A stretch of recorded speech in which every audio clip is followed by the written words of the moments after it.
Mesdames et messieurs, bonsoir au Sahaf Torkom. Bienvenue encore une fois dans l'émission qui décrypte pour vous le paysage audiovisuel du Ramadan. Et bien sûr, on va rester dans la production audiovisuelle de ce mois sacré. Et ce numéro sera entièrement consacré à un seul feuilleton qui a défrayé la chronique.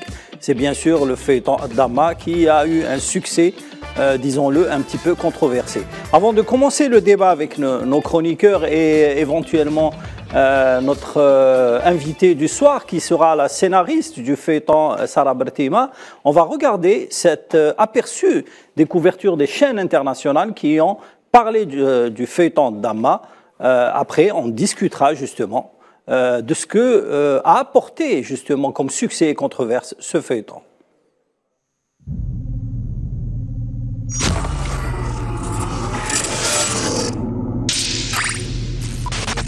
في الجزائر مسلسل الدراما الاجتماعية الدامة اللي بيعرض على التلفزيون الجزائري وبيتكلم عن الصراعات في أحد أحياء العاصمة. هذا المسلسل متصدر الأخبار. مسلسل الدامة لعبة الحياة والذي يعرض على التلفزيون الرسمي في الجزائر خلال شهر رمضان يثير جدلا واسعا على مواقع التواصل الاجتماعي. هذا هو الفيديو الدعائي له، نشاهده بداية. كي تشوف الحومه من برا ما تبدلتش، بصح كي تدخل ليها تبدلت بزاف. على حسب الشوفه ما دير لا تاويل ولا سيدي زكري. كل واحد عنده ديفو وانا لو سول ديفو ديالي هادوما. والدور الدنيا والايامات تمشي، بصح حط في بالك باللي حاجه تاع ميلانو ترجع لميلانو، ترجع. نفسك وجهك. نخسر بارتيا داما ما نخسرش الدنيا. شحال تكمل هكا تخسرهم في زوج يا العزيز. على بالك ويفيق لك بابا غادي يقتلك بالمخبر. ما على بالك تعاود الهضره كشي واحد ما متهمه سيتو هذيك عمتكم صالح تعاود الهضره.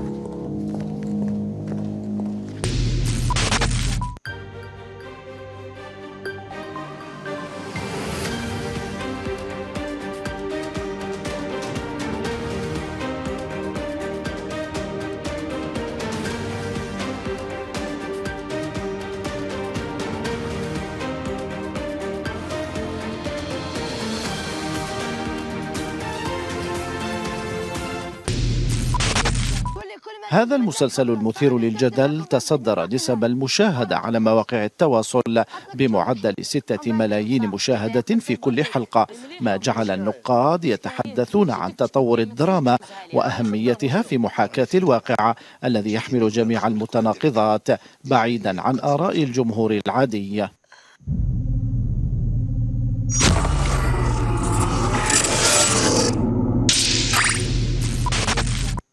Voilà, c'était les principaux JT des chaînes arabes et européennes, entre autres France 24, qui ont parlé l'Arabia, mais également Mayadine et aussi la BBC, qui ont parlé justement, Al-Hurra, qui ont parlé du succès de ce feuilleton, mais sous quelle forme? C'est ça justement sur la chose sur laquelle on va parler ce soir.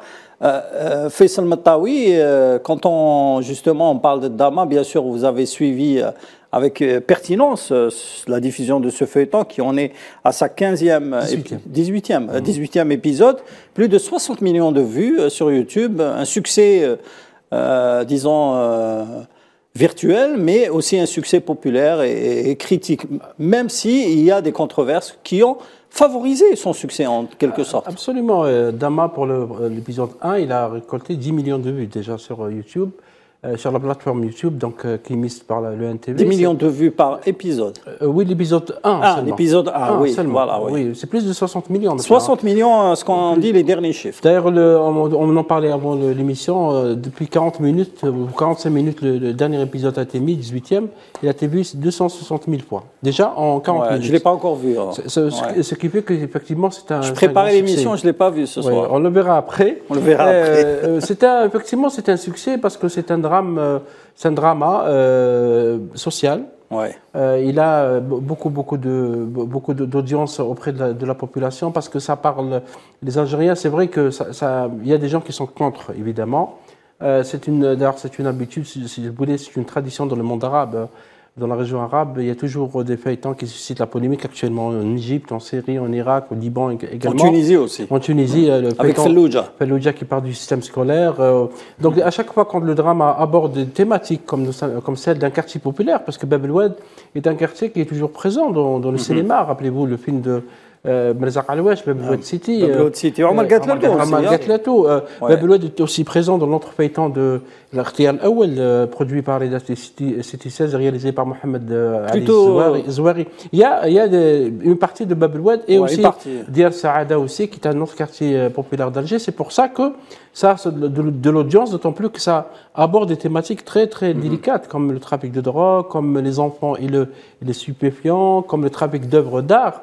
C'est la première fois que le drama algérien aborde cette question, parce que le trafic d'œuvres d'art est aussi un problème, notamment dans les zones où il y a, ou les régions où il y a des œuvres d'art, des biens culturels. Il y a beaucoup de réseaux qui sont constitués ces dernières années. Évidemment, je sais que dans le corps de la gendarmerie nationale, il y a une brigade spécialisée pour lutter contre ce genre de criminalité, mais c'est tant mieux que le drama algérien l'aborde. Bien sûr, il y a des autres sous-thématiques comme la question de la famille, la question de l'héritage, la femme qui est pauvre qui devient riche, les enfants, les rapports entre les parents, les divorces, tout ça donc fait qu'il y a un succès parce que le langage utilisé est très populaire et il y a un véritable travail fait sur les dialogues. Et ça, on a constaté cette année dans les drames algériens, il y a une grande amélioration dans les dialogues parce que souvent les scénarios sont bons, mais les dialogues sont mal faits. Et souvent, on ne fait pas de séparation entre les deux. Là, on a fait un travail sur les dialogues, d'où ce succès populaire. Faisal, laissez-moi justement donner la parole ce soir à la scénariste justement du feuilleton Dama, réalisé par Yahya Mouzaham, Sarah Bertima. Bonsoir, vous êtes avec nous? Oui, bonsoir, مساء الخير. صحفتورك سارة، على بالي راكي en plein tournage justement pour terminer les derniers épisodes تاع الفeuilleton Dama. كيفاش نحلوا نجاح هذا المسلسل اليوم؟ الصراحة النجاح ما كانش متوقع لهذه الدرجة. أقول لهذه الدرجة لأنه فاق حدود الجزائر، يعني كان في قبول مغاربي وكان في قبول عربي. يمكن الحلقات الأولى اللي عملت ضجة هي ما جعلت وعدد المشاهدات ما جعل المستقطب العربي من المشاهدين العرب سواء مغاربيا أو عربيا يكون له يعني تلقي بهذا الزخم الكبير. والحقيقة يعني النجاح يمكن يكون راجع لشفافية الموضوع، لتميزه بالسهل الممتنع الواقعية يعني اللي كانت بارزة بكثرة في العمل. سارة، هل تظني أنه جوستومون لا بوليميك اللي صارت حول هذا المسلسل نقدروا نقولوا ساعدت نجاح الدراما في يعني في الوطن الجزائري، لكن خروجه الى الخارج وين كل القنوات العربيه وخاصه الاوروبيه تكلمت عليه في بعض الاحيان حول المشكله اللي صارت عليها لقطه من مسلسل الدراما، لكن ايضا حول جوده وقوه المسلسل في الدراما الجزائريه. هو سبق المخرج وضح النقطه هذه اللي كانت يعني نقدر نقول يعني لم تكن في الحسبان. بالنسبه للجدل اللي صار كان يعني نقدر نقول يعني هو اي شيء يصير عليه جدل يكون فيه فضول، يعني وخاصه يكون قد انتشر عبر مواقع التواصل الاجتماعي، يكون هناك فضول باش يحاولوا يعرفوا اكثر على هذا الموضوع. والحمد لله يعني نقولوا احنا ليس الجدل اللي صار اللي هو خلى العمل اللي يكون يعني يخلي الناس يعني تلجأ له باش تشاهدوه، ولكن كذلك الرمزيه اللي كانت في العمل اللي هي يعني باب الواد، الاحياء العريقه اللي هي معروفه، حتى نقدر نقول انها باب الواد معروف حتى عربيا، يعني الناس كي تجي يجوا الجزائر يعني يعرفوا هذه الاحياء العريقه، العاصمه معروفه بالاحياء العريقه. ضيف الى ذلك يعني الطرح اللي طرحناه اللي كان في المسلسل اللي هو يعني الثقافه الاجتماعيه. يعني الثقافة الاجتماعية، كي نتكلموا عن الثقافة الاجتماعية أيضا نتكلموا حول الجزائر، ويعني كما التقاليد اللي تعيشها في رمضان. نظن أنه المسلسل خرج من عادته أنه التلفزيون العمومي يختار هذا الدراما اللي نقدروا نقولوا دراما قوي دراميا، وايضا نقدروا نقولوا ايضا انه التلفزيون العمومي كان جريء في اختيار هذا المسلسل، ونافس بعض القنوات الخاصه اللي كانت جريئه ايضا في اختيار بعض المواضيع. هو طبعا التلفزيون الجزائري هذه السنه اعتمد استراتيجيه الانتاج الداخلي، والعمل يعني هذه نذكرها انه عرض على لجنه القراءه ووافقت عليه. كانت هناك يعني عمليا في بعض التغييرات، ولكن نقول يعني انه انا لا احبذ كلمه جرأة، ولكن هو انتاج درامي قامت به مؤسسه التلفزيون العمومي، تحديدا وحده الانتاج والبرمجه، والحمد لله يعني هو الموضوع كان قبل ان يكون اي شيء يعني خارج على الجدل اللي ذكرناه، هو كان اختيارهم للموضوع انه كان سيناريو جميل. كذلك المخرج يحيى مزاحم سبق انه يعني كانت خدمته في اعمال عرضت على قنوات التلفزيون الجزائري. هل نعرف أن التلفزيون العمومي معروف بالرقابة؟ هل كان مشاكل أو مشاهد أو حتى لقطات من المسلسل منعت من البث؟ هو يعني الحقيقة الحلقات بثت كما هي، يعني احنا نعرف حدودنا، يعني نعرف بدايتنا ونهايتنا في عرض في طرح المواضيع، خاصه ان يعني مش يعني ما نهضروش على التلفزيون العمومي، اما نهضروا على المشاهد الجزائري ككل. احنا عندنا تقاليد، عندنا كما نقولوا ثقافه قوميه نتخذوها، يعني المشاهد نتاعنا يعني مشاهد يعني المشاهد الجزائري مشاهد محافظ، دائما نحترموا الماده اللي نعرضوها يعني من خلال مسلسل درامي او سلسله بوكاء او غيره. يعني سارة برتيما، أنت معروفة كسيناريست يعني كما يقولوا كونفيرمي، وبالتالي درتي مسلسل الخاوة، درتي سلسلة طيموشة. هل الآن نظن أنه عندك كل تجربة باش تديري مسلسل يروح كما يقولوا pour la diffusion à l'étranger، يعني يعرض في بعض في الخارج وخاصة البلدان العربية؟ وش يمنع الآن أنه الضامة مثلا تكون في كما يقولوا لي بلاتفورم شاهد أو لي بلاتفورم نتفليكس؟ يعني بكل تواضع نقول لانه الضامه له معايير انه ينافس عربيا فقط. يمكن يكون هناك لا اقول اشكال، ولكن يعني نقطه شغل متعثره انه ممكن اللهجه الجزائريه راح اللهجه تلعب دور سيء، ولا نقدروا نقولوا الدور بلوكاج يعني. بالعكس ليس بالدور سيء، هو يعني بما انه احنا نستغل هذا الجدل الموجود، يعني انه العمل لقاصيت عربي كبير يعني ببعد واسع جدا. هناك نقل للثقافه الشعبيه للهجتنا الجزائريه اللي كانت يعني دائما محتكره فقط مغاربيين انه نفهموها غير احنا في المغرب العربي. الان يعني هناك اصدقاء سينمائيين من مصر، من لبنان، من الكويت، من العراق، يعني يديروا شغل فهموا اللهجه الجزائريه في الضامه وتابعوا الضامه، يعني جذبتهم الثقافه الشعبيه وداروا يعني كما نقولوا مجهود باش يفهموا اللهجه. ما يكونش فيه مشكل، يعني احنا لو كان مثلا بالنسبه للضامه هذا العام نقدروا نديروا سبتايتل، نقدروا نديروا ترجمه كتابيه على الشاشه، ولما لا؟ يعني التقبل تاع المشاهد العربي كان جميل جدا. سارة، أنت يعني معروفة بتوجهك للمسلسلات، يعني لي ريفيرونس تاعك هما المسلسلات الدرامية المصرية. هل لنا أن نعرف يعني ما هما الانتقادات أو نقدروا نقولوا لي رومارك اللي داروهم زملائك للسيناريست المصريين أو الكتاب المصريين كي شافوا مسلسل الضامة؟ أكيد هناك نقاد عندهم رأي، يعني ورأي بناء، يعني كي يكون ناقد انه يعني دائما يعني يقدر يكون يعني في الجانب التقني او الفني لا يخلو العمل دائما من بعض الانتقادات هذه.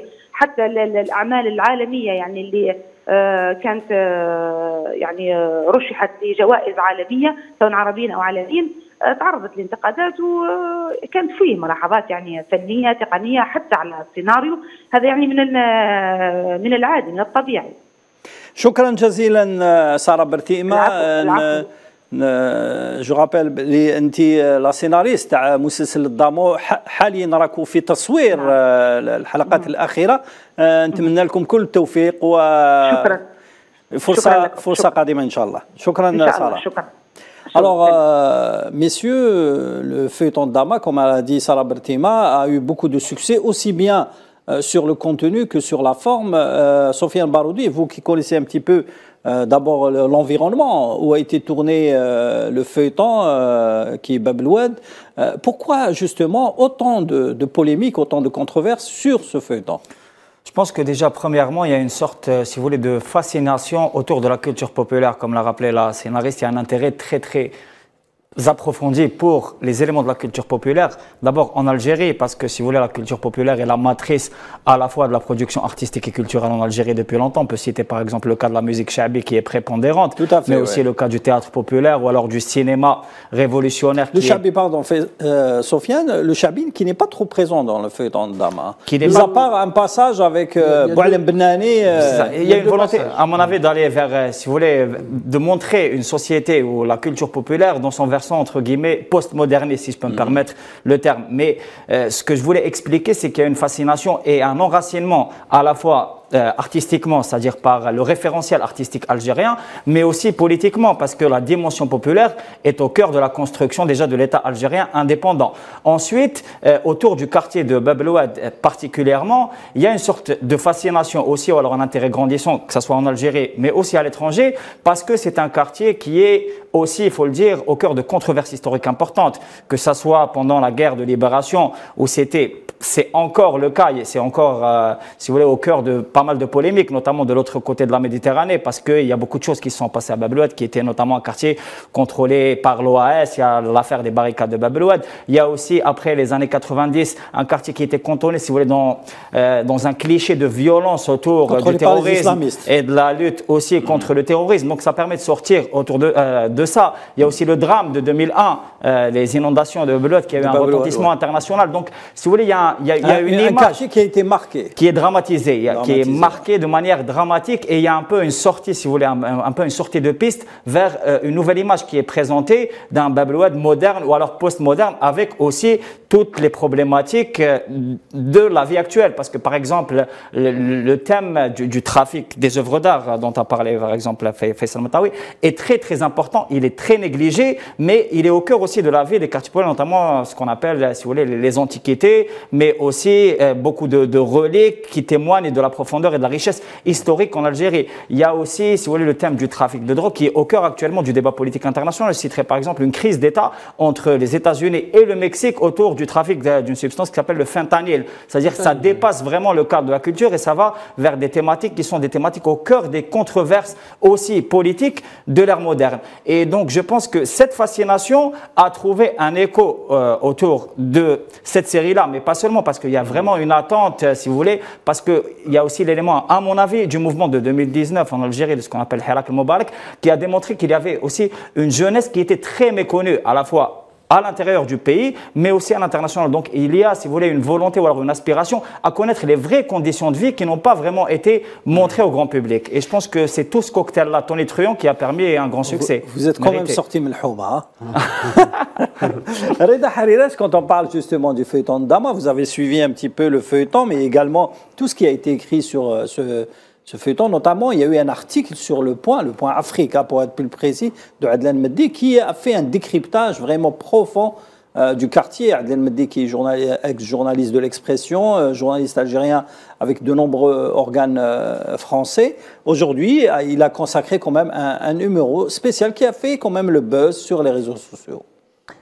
Ça va de soi, surtout que les conditions aussi de tournage parfois du film peuvent être parfois chahutées, parce qu'il y a beaucoup de tensions, beaucoup de pression autour de cette réalisation. Mais il faut quand même revenir à ce qu'avait dit l'universitaire Habiba Laloui. Elle considère qu'il y a un véritable travail qui a été fait pour l'appropriation de la langue populaire qui a été utilisée. La langue de la rue, comme elle dit. La langue de la rue ou l'adjérois populaire. Toujours marqué par la masculinité, comme elle dit. Toujours marqué par la masculinité, et c'était pas évident justement pour une scénariste, donc pour une femme, de pouvoir s'approprier et de traduire correctement un langage masculin très engagé dans un cadre où il y a quand même une certaine violence. Et c'est surtout ça que les autres pays ont voulu voir, aussi bien les pays occidentaux que dans les pays arabes, c'est-à-dire connaître un peu cette jeunesse, cette population algéroise, comment elle vit, quelles sont ses aspérités, quelles sont les rivalités qui existent entre les uns et les autres. Et en ce qui concerne donc l'utilisation de l'algérien populaire pour éventuellement exporter ce film, ce n'est pas un problème parce que il peut y avoir un sous-titrage en arabe pour les pays du Moyen-Orient qui Vous êtes contre le doublage. Le doublage, c'est généralement le plus approprié pour les feuilletons étrangers. Pourquoi pas? De toutes les façons, l'important, c'est de satisfaire la curiosité d'un certain nombre de pays qui ne connaissent pas la société algérienne, surtout la jeunesse algérienne, et qui sont avides justement de découvertes. Et ça tombe bien parce que on a eu le festival Aflam 2023 qui a eu lieu à Marseille, et ce festival était consacré justement à la lutte contre l'oubli et la violence dans les sociétés. Et les scénaristes... C'est pas un festival, hein, c'est des journées cinématographiques. Il n'y a pas de compétition. Il n'y a pas de compétition, effectivement. C'est pas un festival, ouais. Mais c'est considéré comme un festival quand même. Hein. Pas vraiment. En tout cas, c'est le titre qui, je peux vous montrer je connais, hein, et les documents. Il est considéré comme un festival où effectivement il n'y a pas de prix qui est décerné, où il n'y a pas de jury, mais il est considéré comme un festival. C'est les jurys, les compétitions, etc. Le reste, c'est ce qu'on appelle des festivals de vision. Oui. J'aimerais rajouter un élément, si vous me le permettez, juste rapidement, par rapport si vous voulez, à la polémique. C'est-à-dire qu'il y a aussi des effets très positifs de la polémique. En plus d'avoir boosté les vues, c'est-à-dire l'audimat, la polémique montre, si vous voulez, la bonne santé du débat démocratique et la multiplicité des opinions, et même, si vous voulez, la possibilité que ces opinions puissent s'entrechoquer dans un climat aussi d'échange pacifique, puisque la polémique est arrivée jusqu'au Parlement. Excusez-moi, messieurs, la polémique n'a démarré qu'au bout du 5e épisode, alors que le succès du feuilleton a démarré au bout du 3e épisode. C'est-à-dire qu'aujourd'hui, parfois, je me dis, je connais un petit peu le paysage audiovisuel, et Faisal le connaît aussi bien que moi, est-ce que cette polémique n'a pas été déclenchée pour casser, disons, le succès de ce feuilleton qui est, nous le rappelons, une production de l'ENTV qui ne brasse pas beaucoup de milliards. C'est un feuilleton qui d'ailleurs continue à être tourné parce qu'ils n'ont pas commencé tôt, parce qu'ils n'étaient pas sûrs que le feuilleton va être programmé, etc. etc. Mais la polémique a été aussi relancée par l'autorité de régulation. Et justement, inattendu, Faisal, parce qu'on s'attendait que l'arabe intervienne sur les scènes de la violence sur les enfants. Moi, je pense que le feuilleton, parce que la polémique effectivement a évolué. Évidemment, il y a d'autres producteurs qui peut-être n'apprécient pas ce succès. Et le succès est venu parce que le produit s'est imposé. C'est vrai que, comme vous l'avez évoqué dans l'article de notre ami Adlan Meddi dans Le Point, ou dans ce qui a été dit ou raconté, il y a beaucoup d'anthropologie et d'analyse anthropologique culturelle et sociologique. Mais effectivement, on a toujours reproché au drama, vous le savez très bien, on a écrit pendant des années sur ça, au drama algérien, la comédie, de parler d'une société qui est un peu dans l'imaginaire. Il y a des piscines, il y a des jardins, il y a des villes là-bas. Bien sûr, il y a une comédie d'Al-Pchouch de notre ami Salim Ja'far, qui est bien, qui est une réussite d'ailleurs. Mais bon, on est un peu dans l'enfantaisie, etc. Mais on a dit, oui, mais ça, c'est pas la société algérienne. Mais dès qu'on commence à parler de réalité sociale, évidemment, le trafic de drogue est une réalité sociale. Les trafics en tout genre. Et il y a les informations données par la police et la gendarmerie nationale quotidiennement confirment qu'il y a quand même un phénomène. Et c'est tant mieux que le drama algérien l'aborde. Et donc c'est pour ça que les jeunesses de Bab el Oued, d'ailleurs des amis de certaines chaînes de télévision, quand ils vont tourner à Bab el Oued, automatiquement les jeunes qui viennent leur dire vous êtes venus pour Dama. Donc Dama, il a maintenant un succès. Et il y a des gens qui s'identifient aussi au personnage. Parce que le personnage par exemple de Saleha, qui est incarné admirablement par Aïda Bebsa. La Dillala, c'est la première fois qu'on parle d'une Dillala dans le drame. La Dillala, c'est les femmes qui vendent des bijoux dans le marché. On l'a vu dans Omar Gatlato. Un peu dans la Omar Gatlato. Donc on revient à ces comédies populaires, à ces dramas populaires. Parce que, comme l'a dit, j'allais parler en arabe. Reda. Tu peux te permettre. Oui, sur le langage populaire, oui, c'est important. Parce que c'est pour ça que je vous ai dit qu'il y a un travail sur les dialogues. C'est valable aussi pour les comédies. Je me pose la question, on aurait pu la poser à Sarah Bertima. Sarah Bertima n'est pas issue de Bab el Oued. Aussi bien le réalisateur, Yahya Mouzahem, ne connaît pas le Bab el Oued et l'environnement, comme c'est le cas de Merzaq Alouache. Quand il fait des films sur Bab el Oued, on le sent. C'est quelqu'un qui connaît le quartier où il est de Bab el Oued, donc la touche, elle est visible. Oui. Mais on a été étonné par vraiment la réussite, ce qu'on appelle ils ont fait une plongée intramuros, justement, dans le quartier, avec tous les codes justement, du quartier. Ça me rappelle un petit peu la série Gomorrah, où Saviano est rentré dans le fameux quartier de Naples, où ils ont tourné dans le vrai quartier où il y a eu le trafic de drogue. Hein, et même des anciens camoristes ont participé à la série, ils ont été arrêtés par la suite. J'imagine que Sarah a consulté, Sarah Bertima, qui a fait déjà beaucoup de fêtes en succès, a consulté des gens qui habitent dans le quartier. Rappelez-vous, il y a aussi ils ont fait un excellent repérage. Il y a la scène des voûtes est une scène mémorable. C'est le sous-sol. C'est le sous-sol de la place des Martyrs. Oui, place des Martyrs. Oui, mais les gens ne connaissent pas. Ils ne connaissent pas. C'est pour ça que c'est comme les dramaturges. Les dramaturges nous font découvrir des lieux inconnus d'Istanbul et d'autres régions de Turquie. D'ailleurs, l'une des scènes les plus importantes, c'est quand on va dans un décor à un autre, le décor est toujours identique ou s'identifie à la culture algérienne. Il y a un travail sur le décor. Houria est partie acheter une nouvelle maison, elle a acheté une maison mauresque. Mauresque, oui. Et les décors, effectivement, c'est l'un des points forts des dramas et comédies cette année. On l'a vu dans Hidash Hidash de Oussama Koubi, on l'a vu dans l'Ikhtiyar al-Awwal de Zouari, Mohamed Ali, on l'a vu dans Dama, on l'a vu aussi dans Dalpchouch. Et c'est tant mieux qu'on donne de l'importance à cette valeur culturelle. Pour les quartiers populaires, il y a eu déjà un précédent. Et la Casbah est absente, un peu absente parce que parfois c'est très compliqué de tourner à la Casbah. La Casbah, surtout de la journée, etc. Non, c'est pas trop compliqué. Mais il y a un travail. Ils ont tourné déjà à la Casbah. Mouzahem a fait un bon travail parce qu'on a des scènes du port d'Alger. Tout à fait, on a des scènes de l'autre côté de la ville, en bas de la ville, d'en bas à partir des Alassères, des Amirautés. Il y a un travail dans le marché à Bab el Oued. Ils ont mis en valeur la ville. Ils ont mis en valeur la ville et on reconnaît Alger. Parce que souvent, dans les dramas précédents, Alger n'a pas c'est des tournages huis clos. Bourgeois, où on concentre sur les décors intérieurs et on oublie la ville. On a eu déjà Derb dans le feuilleton Bled el-Halal. Ça a suscité la polémique déjà à l'époque. On dit que Derb, c'est pas ça à Oran. Mais finalement, le feuilleton a eu un succès. Lorsque le feuilleton ou le drama descend dans la rue, c'est une manière de parler, artistiquement, automatiquement il y a de l'intérêt parce que les gens se sentent, ils se retrouvent dans les images qui leur sont diffusées. Bien sûr, il y a le côté moral. J'ai vu même il y a des religieux qui ont un peu critiqué, etc. Mais bon, c'est toujours chaque année il y a ce genre de critique moraliste. Or l'art c'est pas de la morale. L'art est là pour raconter des histoires et le faire d'une manière belle comme le fait Yahya. Reda Harirash, est-ce que Dama est synonyme d'un feuilleton turc? Pourquoi le comparer nécessairement à un feuilleton turc? Parce qu'il y a les ingrédients, justement. Il y a le drama de la division des familles, une famille pauvre, une famille riche, une famille issue, justement, du trafic. Il y a une histoire d'amour qui est cachée dans tout ça. Donc, dans ce cas-là, on peut retrouver aussi tous les ingrédients. Tous les ingrédients se trouvent aussi dans des films égyptiens, dans des films égyptiens ou des films arabes.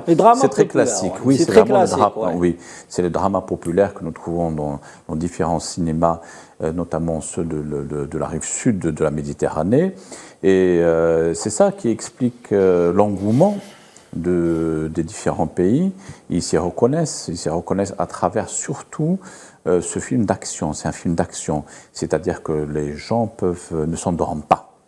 nous sommes en pleine période de Ramadan, et donc ils ont la possibilité de se changer les idées en étant au contact d'une certaine réalité qui existe dans les quartiers populaires, et les actions donc qui se suivent permettent de tenir en haleine le téléspectateur. Donc c'est ça qui fait la force de cette série-là, contrairement à d'autres qui sont beaucoup plus, je dirais, classiques.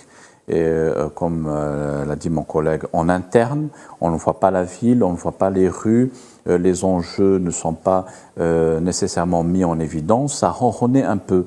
Alors qu'avec la série Damma, c'est beaucoup plus dynamique.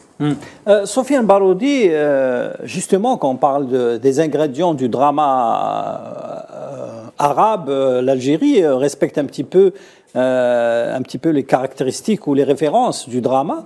Qu'est-ce qui empêche justement qu'un feuilleton algérien soit diffusé sur les autres chaînes arabes, entre autres maghrébines, tunisiennes, libyennes, égyptiennes, marocaines, etc.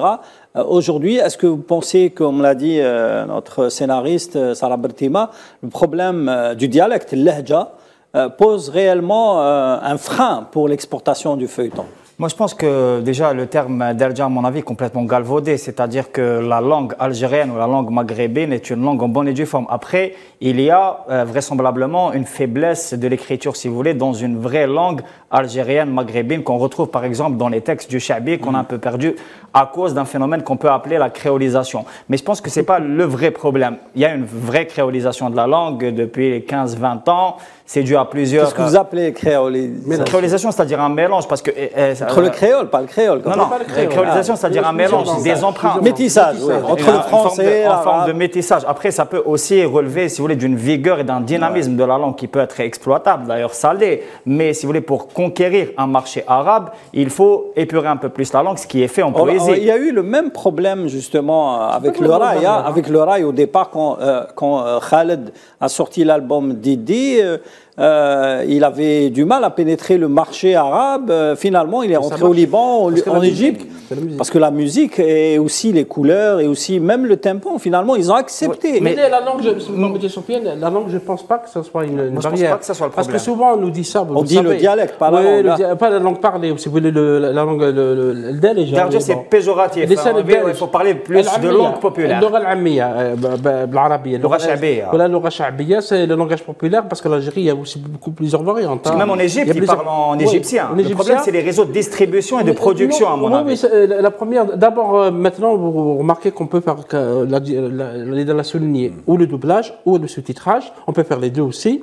Et ensuite, je pense que les producteurs algériens ne sont pas suffisamment offensifs.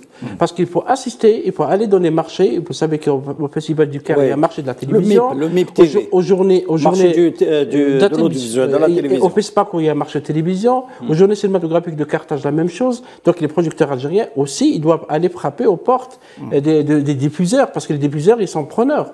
Vous vous rappelez le feuilleton de l'Ayrham Harim Ghazali, il a été diffusé par NBC. Donc malgré l'aura, malgré le lahja. Donc c'est vraiment pas une barrière. Maintenant, il faut être offensif, il faut un peu s'intéresser au marché arabe, parce qu'il y a des diffuseurs qui sont intéressés. La plateforme Shahad, parce que la plateforme Shahad qui revendique... Diffuse les feuilletons tunisiens. 25 millions, 30 millions de spectateurs, notamment au Ramadan, demandent aussi des produits algériens. Mais il faut aller faire ce travail, et ce travail doit être fait bien avant le Ramadan. Ça veut dire qu'il faut... Est-ce que vous pensez, Faisal, qu'on ne sait pas commercialiser nos produits? On ne sait pas. Alors, jusqu'à maintenant, on ne sait pas. On se contente de dire, voilà, peut-être que le diffuseur va venir. Non, c'est à vous d'aller vers le diffuseur et l'intéresser. Vous lui dites ce qu'a fait l'Ayrham Harim Ghazali. Quand elle a travaillé avec NBC. Elle est allée à NBC, elle a discuté avec les responsables, etc. Quand on a un feuilleton qui est bon, je rappelle qu'elle a diffusé gratuitement. Gratuitement. Mais juste avec la promesse d'acheter le produit. Et elle avait préparé la suite, l'Ayrham. Malheureusement, elle est partie avant. Shahad et Watchet, je pense, de plateformes arabes, ils sont demandeurs. Ça veut dire qu'il faut d'abord... Même Netflix, entre guillemets. Netflix, il peut prendre aussi, parce que Damma respecte certaines règles, normes de Netflix, notamment l'histoire, le découpage, le montage, la manière de filmer, etc., qui se rapproche du cinéma. Et donc, je pense que c'est une réflexion qui doit être... Il y a eu un débat justement sur le succès des feuilletons algériens, qui a démarré un petit peu, on peut dire que la qualité artistique et la qualité dramatique du feuilleton algérien a démarré avec le succès du feuilleton Le Khawa. Le Khawa, il y a aussi Babourlou. Par la suite, elle a démarré avec Le Khawa. Après, il y a eu même de la comédie. On a voilà, exactement. On a Satani Darpchouch, on a le Batha aussi qui est très bon. Le Batha qui est excellent aussi, qui justement, est-ce que c'est un problème réellement de producteurs? Parce que les producteurs ne veulent pas s'aventurer sur les autres marchés extérieurs. Ils se contentent justement du marché local. Et pendant le marché local. Mais il faut l'explorer. Il faut explorer le marché. C'est une logique commerciale aussi. Mais il y a eu des tentatives. Le producteur Amr Behloul a essayé de vendre Yemma pour MBC. Djriou a essayé de vendre Ouled El-Halal, je pense, pour MBC aussi. Ils n'ont pas pu. Il faut une politique commerciale. Il faut une politique qui doit être soutenue par l'État, je pense, que par l'État algérien. Pourquoi l'État? C'est le producteur est privé. Non, c'est soutenu dans la mesure où, par exemple, quand il y a un festival, on peut aller nombreux dans les festivals en tant que producteur. Mais comment vous voulez partir à des festivals pour proposer des produits? Comment voulez-vous partir à un festival du moment que vous n'avez pas de stand? Pour vendre quelque chose, il faut un stand. L'UNTV, qui est producteur de ce feuilleton, qui est producteur de plusieurs feuilletons, qui est producteur d'Ashur al-Ashar. Je vous cite un exemple. L'UNTV est parti, il y a 2 ans, au festival de l'Asbu à Tunis. Ils ont pris le feuilleton. Il y a un stand où ils ont créé un stand. Ils ont essayé de vendre le feuilleton Nafaq. Oui. Ils ont essayé de vendre un autre feuilleton, mais ils n'ont pas présenté Ashur al-Ashar. Oui. Pourquoi? Parce qu'il y avait polémique à l'époque sur le financement d'Ashur al-Ashar. Le DG de l'époque avait décidé de ne pas vendre le produit, alors que c'est le produit le plus rentable pour le NTV. C'est pour ça qu'il faut penser commercial. Lors du forum de l'ASBU, qui est l'organisation de télévision et radio arabe à Riyad, il n'y avait aucune télévision algérienne. Il n'y avait pas de stand algérien. Il y avait les responsables des TV, il n'y avait pas le stand algérien. Mais il n'y avait pas de stand. Ouais. C'est pour ça que si on veut investir le marché arabe, et pourquoi pas le marché africain aussi, parce qu'on l'oublie souvent, et il faut être sur place, il faut vendre son produit, le présenter, faire de la promotion, et être présent là où il faut pour vendre les feuilletons. Oui, moi, j'aimerais bien rejoindre Faisal dans ce qu'il dit. Il y a un problème de viabilité économique qui est clair. C'est-à-dire que déjà, la production des feuilletons se concentre sur, si vous voulez, un public algérien, c'est-à-dire que ça cible directement un public algérien, d'où l'utilisation d'une langue algérienne, et aussi pendant le mois de Ramadan. C'est-à-dire que c'est le mois sacré qui permet d'avoir une viabilité commerciale et un retour sur investissement. Sinon, pour le reste, c'est très très difficile, si vous voulez, d'entretenir un projet de production qui permette un retour sur investissement et qui soit viable pour les producteurs. Et c'est pareil pour le cinéma. Il faut se rappeler qu'on produit très très peu de films par an et que la plupart des films qui sont produits, malheureusement, ciblent des publics étrangers. C'est pour ça qu'on se retrouve avec des contenus qui sont des contenus parfois inappropriés au public algérien, parce que les producteurs, les réalisateurs et les artistes sont obligés de se conformer à certaines normes pour avoir les moyens de leur politique, si vous voulez. Et donc le problème, à mon avis, il n'est pas scénaristique, ni encore moins la langue algérienne populaire. C'est vraiment un problème de viabilité économique. Il s'agit de structurer, de donner les moyens à la fois aux créateurs, aux artistes, mais aussi aux producteurs de pouvoir évoluer et de pouvoir s'épanouir. Après, ce que fait le NTV, à mon avis, il est très intéressant sur le plan intérieur parce que c'est une tâche, si vous voulez, nécessaire du service public qui doit garantir la responsabilité d'offrir une multiplicité d'opinions et une multiplicité de points de vue sur la société. Après, pour l'exportation, là, à mon avis, il faut vraiment un accompagnement des administrations, notamment du ministère de la Culture. Alors, il y a un aspect important dans l'exportation d'un produit audiovisuel, c'est la star. Aujourd'hui, on n'a pas de tête d'affiche réellement internationale. Certains producteurs ramènent des têtes d'affiche syriennes, tunisiennes, franco-algériennes pour essayer de vendre le feuilleton. Mais ça ne marche pas, aussitôt. Oui, on a vu l'Ikhtiar l'Akhir, l'Awwal, la présence d'un comédien tunisien, Nidal Saadi, qui est une star en Tunisie. Est-ce que ça va permettre au feuilleton d'être vendu en Tunisie? C'est pour ça qu'il faut aller vers des coproductions. Maintenant, vous avez remarqué que dans la région arabe, il y a eu des coproductions avec la Tunisie. Beaucoup de coproductions. Actuellement, ce Ramadan, des coproductions entre l'Irak et la Syrie. L'Irak revient en force. Mais avant il y avait des coproductions entre la Tunisie et l'Algérie. On a eu Machar, où il y avait Hassan Keshash et Sarah Al-Alama, qui était réalisé par Mohamed El Gour, qui est un réalisateur turc. Parce que c'est Turc, Tunisie, Turquie. Pourquoi ne pas aller vers des coproductions? Il n'y a pas de producteur turc, c'est un producteur tunisien. Le réalisateur est turc. Et l'équipe technique est turque. Cette année, il y a eu une coproduction entre le Qatar et la Turquie. Et le tournage a été fait à Doha. C'est la première fois que les Turcs investissent le monde arabe parce qu'ils ont compris qu'ils ne vont plus continuer à s'adresser au monde arabe à travers le drama. C'est un feuilleton, ça s'appelle Fintidarek, dans ton attente, réalisé par un réalisateur turc. Et ça a été tourné à Doha. C'était la première fois. Il y a des coproductions actuellement qui se développent entre l'Arabie Saoudite et l'Égypte. Il y a entre l'Irak et la Syrie et le Liban, et entre le Liban et la Syrie. Donc, cette dynamique de coproduction, toute cette dynamique de coproduction doit être faite entre les télévisions. Dans les télévisions, mis à part le NTV qui est producteur de ses propres productions. Privés, pourquoi pas. Les producteurs privés tentent difficilement de placer leurs produits dans des télévisions privées. Le problème, c'est d'abord le financement. Ensuite, le problème, c'est la coproduction réelle. Il n'existe pas de coproduction réelle entre production privée et production... Qu'est-ce qui empêche le NTV, la télévision nationale, de produire avec des producteurs privés? Il n'y a rien qui l'empêche, ni dans la loi, ni dans le passé. Ça se fait dans le cinéma. On peut le faire. Le film Winnebeck sur la cause du Sahara occidental a été coproduction entre le NTV et aussi le CNC et un producteur privé. Et on peut aller vers des coproductions entre plusieurs chaînes de télévision algériennes. Si on veut investir, si on veut aller en force, il faut y penser.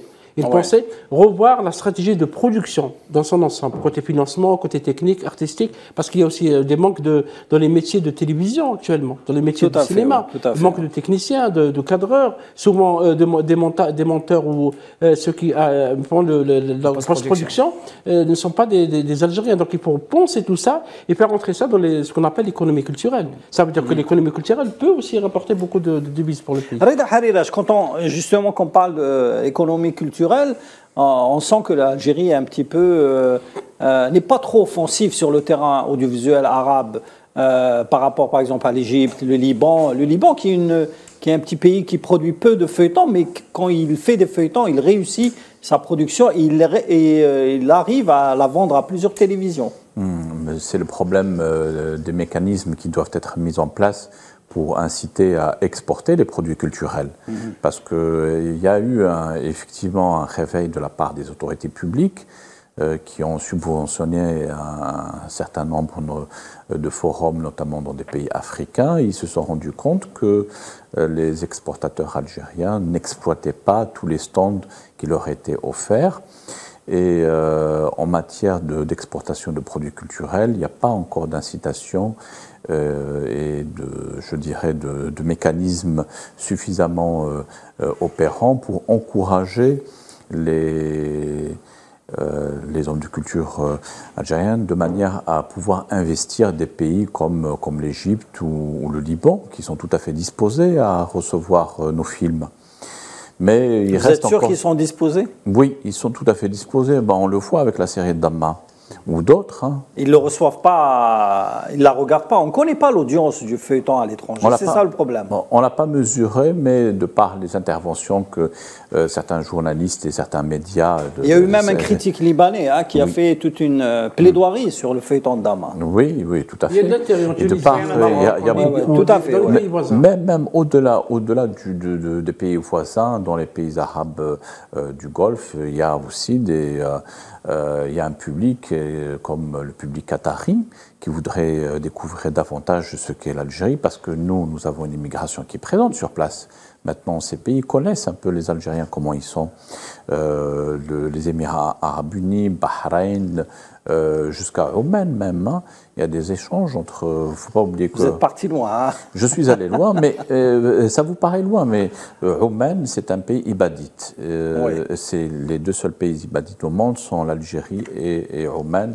Nous avons une minorité ibadite chez nous et qui sont désireux justement de connaître la culture des autres, redécouvrir la culture algérienne au-delà de Mufti Zakaria et des quelques symboles que l'Algérie a pu exporter pendant les années 60 et 70.